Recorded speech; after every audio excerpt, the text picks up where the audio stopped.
Excuse me. Good morning, marketers. Welcome to the Prospector Morning Coffee. Today we are going to be going over some basic email structure, tidbits, takeaways that you can apply to any type of campaign. We're going to be focusing on B2C, actually selling a product. We selected a coffee product, so I thought that'd be appropriate for the morning coffee. It's my own little humor trying to act itself out, so don't worry about it. The camera's right here, but I'm looking over here, so you get half of my face. So let's go ahead and make it a little bit smaller so we can see the whole creative thing.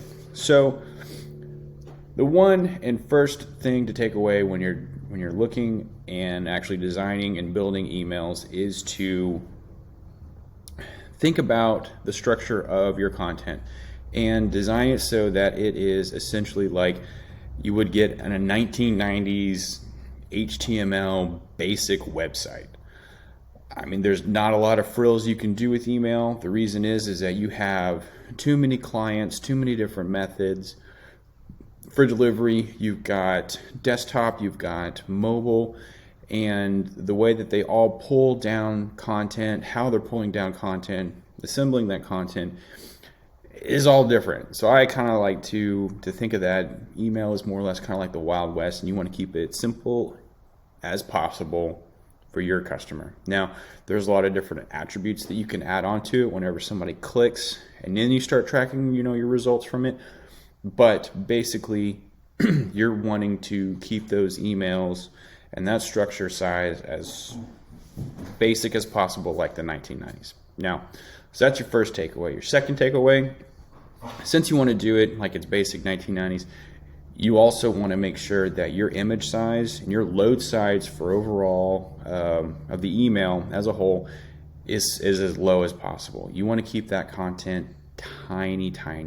You don't want to have large images or PDFs, because that will just reduce the time from when that user or that customer opens that email, views the content, and then starts digesting that content. So all in all, you want to reduce those image sizes. There are some programs out there that will allow you to sort of like strip out all that extraneous metadata and reduce the file size, which we do whenever we create email campaigns.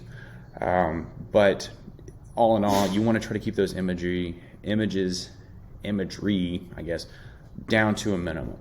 Now this email, you can see it is broken up into just small images. So there's not a lot of like customizable type content in this particular email, but more or less it's keeping within the brand. They have their look, their feel.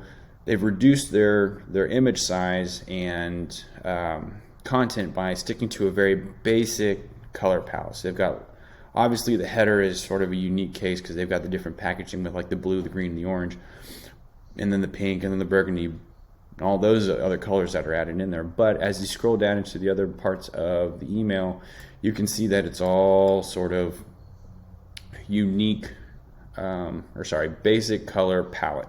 So you've got an orange, you've got a pink, you've got a burgundy, and a white, and a black. And all that can get reduced down to 5 or 6 colors. And when you get above, and I'm getting a little technical here on the creative side, but if you get above 256 colors crammed into an image, that's when your image size starts to get larger and larger and larger, and you get more image bloat. And the reason I'm saying you want to keep your images cut down is because, for instance, Gmail, what they will do is, if you're using the app, or if you're in online search or viewing your email there and taking in the content, Gmail will actually cut that content at a certain point. So if your email size is, I believe it's like over a megabyte or something around that size overall email, it'll cut your email off, and you'll get like sort of 3 little ellipses down in the bottom left hand corner. You have to click it and expand it, and you don't want to do that for your customers or your potential customers to have to open and expand that additional content. So reducing all of that down and getting it as small as possible is what's going to help you succeed campaign after campaign after campaign. Lastly, we first takeaway was design it like the 1990s, simple, basic imagery. 2, reduce the imagery and so that your load times aren't as long or as large as say like a gigantic imagery or flashy website.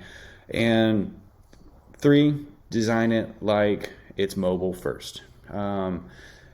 First look at this email, you're kind of like, whoa, you know, like these buttons they're big, like they're big buttons. The copy is big, but it's an image. It's a single image. They're not having to call different styles and whatnot to pull down. So it's bigger because whenever it gets pulled in on your phone, it's going to scale down. And here, let me pull up that image right here right quick. Yeah, so let me zoom out a little bit. See if I can get that. So on, okay. That's what you get whenever you're trying to do things off the cuff and unscripted, but you get raw information, which is great. So basically, it looks normal on a phone, like a normal size button that you would get on a website anywhere else. It looks different on a desktop just because it's the same image and it's big. And whenever it scales down, it looks more appropriate on the phone, but it's also very functional on desktop. So think about how your users are going to be interacting. If you're selling a product, as you know, like coffee or any other type of service online, you want to keep those call to actions large, stand out, so that you are directing people to do what you want them to do. So take me to the beans. Okay, that's simple. Got it. Shop high calf. So if you're a high caffeinated drinker, like, okay, yeah, I like high calf. I'm like ready to go. Woo! So that's me. You want to click there. Lastly, I know I went over, those are my 3 basic takeaways to succeed, you know, with email. There's a lot of additional aspects to it, but if you're using the imagery and a high imagery and you're not using like live text, be sure to add in your alt tags so that you can describe what's going on with your image, what's going on in your imagery if the images don't get pulled down.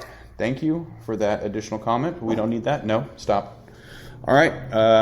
We're the Prospector. This is the morning coffee. If you have any other questions, dogs. All right. Head over to the Prospector.io. We provide a lot of marketing insights, lead generation templates for B2B sales as well. You can get access to it for the